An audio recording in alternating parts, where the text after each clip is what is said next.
A lot has happened since our last episode. Our 18-match unbeaten run finally came to an end in the league just as we are ready to host Genk in the Europa League, but that hasn't stopped the Headhunters from knocking on the door.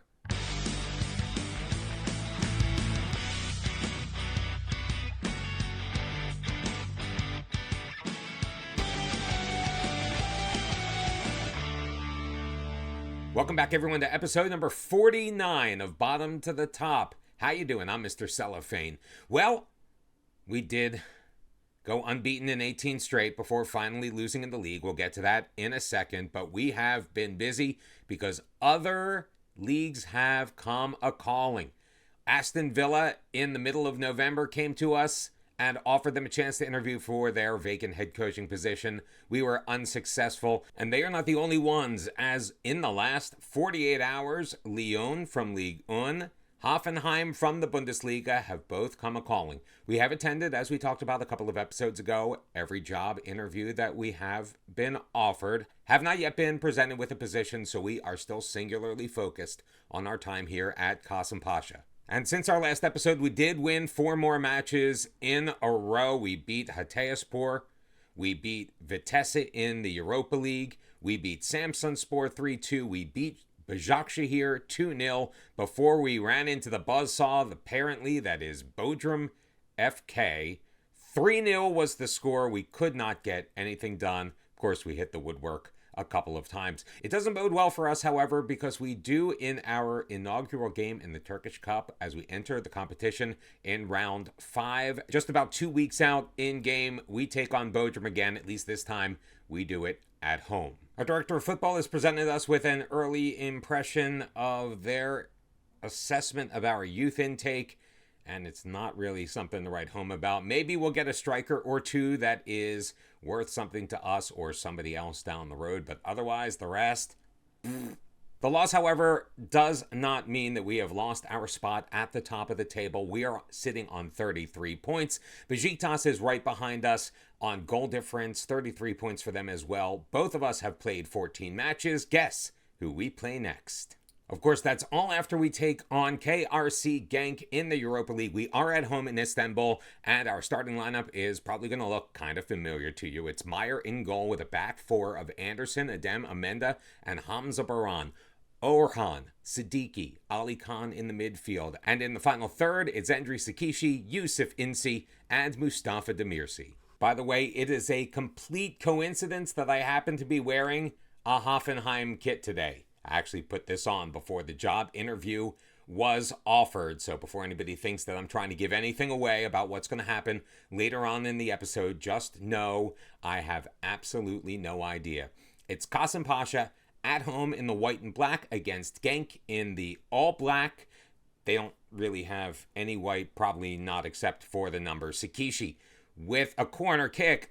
Aurelia Menda with his first goal of the season, and what a time for it to come. Just 5 minutes and 20 seconds into this match, Kasımpaşa taking the 1-0 lead. One of the things that the Hoffenheim board chairman, before we met, in our initial email to me offering the interview, was like, yeah, we want you for the job, but we're a little concerned that you're not taking advantage of set pieces. Well, we just took advantage of a set piece right there. Mustafa, that looked like it was blocked, but they're going to call that a goal kick. They're going to say that Demirci just rocketed that into the stands all by himself. I don't believe it for 1 second. Of course, we're not going to get a look at a replay, because why would VAR want to do anything that could potentially help us out? Right now on the live table, this is match week 6 of 8 in the Europa League. We are currently in a top 8 position. Good throw in by Yusuf Insi, Siddiqui, Ali Khan. Orhan taken out. Yusuf Insi picking up the garbage, picking up his first goal of the year. 2-0 Kasımpaşa. Seriously thought that a penalty might have been called here. I mean, Orhan was just plowed through by Oscar Gil, but it didn't really matter. Yusuf Insi scored anyway. I will take the goal whichever way we can get it. 30 minutes in the books, 6 shots in favor of Kasımpaşa, none for KRC Genk. Make that 7. 4 of them have found the target. 2 have made their way into the back of the net. Another long throw in from Yusuf. Ali Khan yeah, that was not great. Ali Khan, we expect better of him. He usually is fairly automatic from that spot. In fact, in one of the matches that happened between the last two episodes, he scored a beautiful free kick from about 36 yards out. It was perfection. He couldn't do the same thing, though, in this match. 10-3 are your shots after 45 minutes. Kasımpaşa with the lead. 2-0 goals from Aurelio Menda and Yusuf Insi so far are the difference. I don't think we're going to be making any changes during halftime. Do you? No, we are not. But if we do happen to score a third goal, we may bring in some fresh legs. Lots of matches coming up because the match against Besiktas is just 3 days away, and we've got to get ready for that one. That is a pivotal 6-pointer at the top of the table in the Sport Toto Super League. Right now, our players look to be in pretty good shape, although Hamza Baron is a little bit tired. So with a little over 20 minutes left to go, we're going to give Nick Morgantini the opportunity to come in, mainly because we don't have Gianluca Jimenez on the bench. He actually did not make the game day squad for this one. We could try Issa Yilmaz there as well, but Morgantini has been a pretty faithful servant. 33 years old. He's got a ton of experience. We could use a little bit of that as we look to hold on to this 2-0 lead. 14 points for us. Lille is leading the table on 16. Brighton, Feyenoord, and Tottenham each with 15. Those are some pretty big clubs that we are in the company of. Right now, the top 8 is rounded out by Nice, Napoli, and Basel. Basel probably the smallest of the club in those 8. Except for, of course, Kasımpaşa. We are able to hang on. Nothing else happened in the match. Not a single shot on goal for Genk in the second half. And 2-0 is your final score. We took care of business in Europe. Now let's take care of it in the league. And once again, my friends, I am a complete moron because not only did I not unpause while I was recording the commentary for the match against Besiktas, I didn't even unpause when I started to record my, hey, I'm a moron for not recording before. So there you go. The match in question has created a logjam at the top of the Sport Toto Super League. 3 teams on 34 points. We are on top. However, 1-1 was the score of the match against Besiktas. And we're going to show you the goals because I am still livid. And what has got me most upset is the fact that Muenada was offside when that pass originally came through. So none of what ensued afterwards, the goal by Efkan, should ever have happened. But we were able to equalize after we switched up, put 2 strikers out there, Siddiqui far post, Boubacar Traore picking up his 6th goal of the year, finally solving Johan Garcia. 1-1 is your final score, so we did not get back to our winning ways in the league. However, we did halt our losing streak at 1. You also missed 2 more job interview opportunities coming our way. Eintracht Frankfurt and Burnley have both come in. Now, Eintracht Frankfurt, both of them are in the relegation zones of their respective leagues. Eintracht Frankfurt, yes, it's a Bundesliga side, but their goal for this year is to avoid relegation, which makes a lot of sense. Their goal for next year, though, is to make the Europa League. I don't even know if I can do that. And while everyone and their grandmother wants to talk to us about maybe coaching their football club, Kasımpaşa, well, they still want us to. Maybe they're hearing the rumors and the grumblings that people are starting to look at us, but they have requested a meeting to discuss a new contract. Now, we went to the meeting because we always go to the meeting. But we went in and said, hey, why don't you improve our youth recruitment? Because that ain't so great. Of course, they said, well, while we think that that's a good idea, we like ours better. So guess we're getting a new contract. And we have been, as we talked about, on a number of interviews. Our one for Lyon was not successful. Alvaro Arabeloa has been hired as he leaves Stade de Reims for the post at Olympique Lyonnais. I mean, there is a Stade de Reims job open now. I kind of want to take the kid off now because I didn't get the Hoffenheim job. Christian Ilzer is the man that they hired. He was at SK Sturm. SK Sturm. We did ask the board yet again for our final coaching course. They're probably going to say no, but it's worth a shot. And we are still in the running for the jobs at Eintracht Frankfurt and Burnley. But looking at the list of leading candidates sorted alphabetically, I don't see our name linked with either. Well, at least we're still wanted by Burnley. The Eintracht Frankfurt job has been taken by Tim Walter, who had been sacked about 3 weeks ago as the manager at Bayer Leverkusen, which is probably pretty good for us because we take them on next month in the Europa League. They're currently in 10th in the Bundesliga. Their form's not great. We may be getting them at just the right time. I hate being right. They did reject our request for a new coaching course. I think that's 7 times now. They say they appreciate it's a valid thing for me to want to do, but they fear that by bettering myself, I'm going to make myself a better candidate for a leading club, and they're going to want to interview me and hire me. Well, guess what? They're already interviewing me. Just let me take the ding-dang course. Did take our case straight to the board, but the new board felt like the old board, which is, we need you in practice. We're fine just the way we are. Jack Wilshere has taken the reins at Burnley. Not us, as he departs Bristol City to take the job with the bottom-dwelling Premier League club. However, we did get an interview with Nottingham Forest, who just wants to avoid relegation, but they're currently sitting 11th in the top flight there in England. So one job door closes, another job door opens. Meanwhile, we're still happy with the one we have right here. And that's mainly because every time we get knocked down, we just get right back up. A 1-0 victory on the road at Göztepe has put us back at the top of the table. Galatasaray does have a game in hand on us, but the other teams that were on 34 points in Besiktas and Fenerbahce, they did not win. They're still on 34 points. So now we have a 10-point lead, or a 10-point cushion, I'll say, in the European places for next year. Now the opportunities are coming fast and furious. Frosinone Calcio in Serie A in Italy. They want us now. Currently sitting in 14th place. That's where they were predicted to finish. Looks like they are winless in at least their last 5 matches. Could be a tough row to hoe, but you know what? You go to the interview, you see what happens. Don't say no to them. Let them say no to you.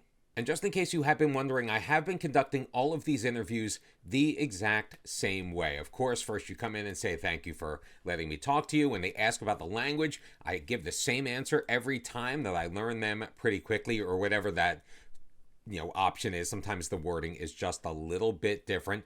Never managed in the country. I ask for the chance. Hope they give us the opportunity. Small selection of teams.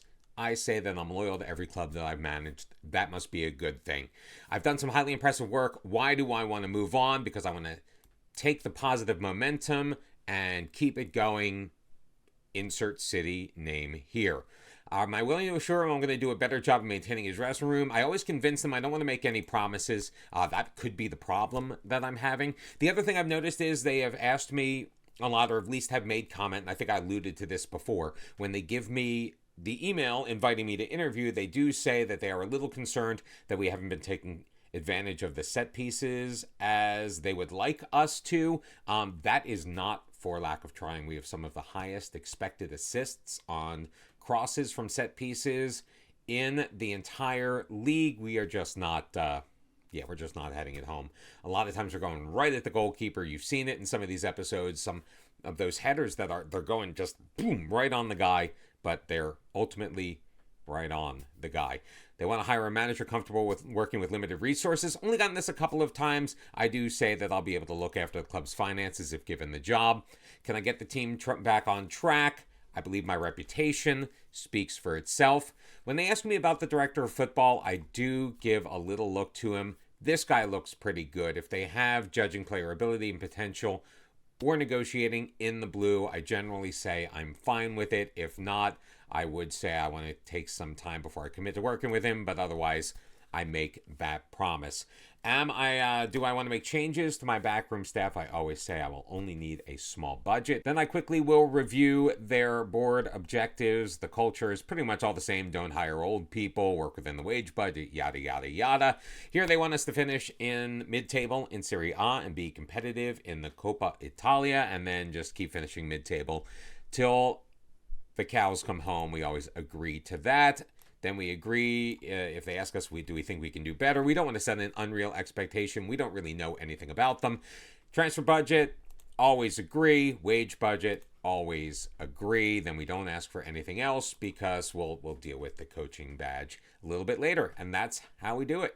Of course, then I get nervous every time I open my inbox to see if a team has offered me a job, because then I'm going to have a decision that I'm going to need to make. Now, because I inadvertently cheated you out of that thrilling 1-1 draw against Besiktas, we have even more thrilling Turkish Cup action for you in this live commentary. It is round 5 of the Turkish Cup. We are taking on Bodrum FK. We are doing it at home in Istanbul, and it's going to be Brian Mayer starting in goal. We're rotating the squad quite a bit. We're rolling the dice. Remember, the only loss we have on the season came to this very team. It's going to be Jack McKenzie at left back, Gianluca Jimenez on the right-hand side, Benedict Joseph, who has one of the highest average ratings on the team and 3 goals, is going to be getting the start next to Amale Amenda. It's going to be Olish Yunis, Evan Laidler, and Samed Hopash in the midfield. And in the final third, Kampalat Shalik, who we promised a little bit more playing time to. Here you go, son.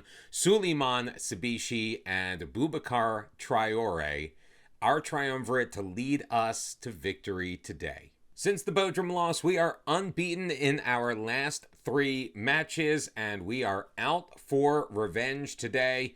Maybe we're even out for blood. I don't know. But Amenda is going to start us off with the first highlight. It's going to be a free kick over to Joseph, who will drop it for Mayer. Back for Amenda to get things started. Moving it a little bit to his left before he plays it to the safety of Mayer. Joseph now with it. This is thrilling possession football, guys. I don't know what to say. Jimenez playing it ahead. Suleiman, now we're on the attack. Going wide, Laidler back for Suleiman, and he's just going to drop it back to Mayer. This is not really the game that we play. We're a bit more direct forward thinking than this. Nice press on the defense.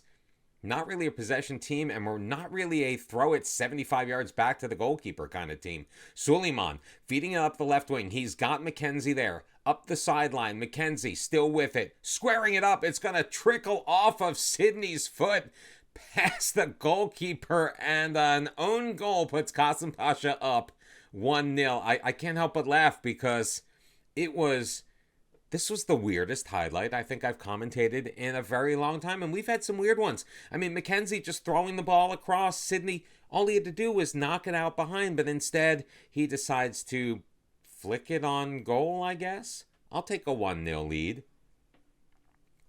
Bodrum trying to come back the other way, though. Arif into the middle, and Mendes going to cut that one off. Evan Laidler deep, throws it forward, finds his target man, Boubacar Traore, who will push it out to the right. Jimenez up for Samed Hopash, trying to feed it through for his man. I think that was Suleiman, but he couldn't find him. Suleiman, though, gets it back. Laidler for Olish, drops for Amenda near the midfield line.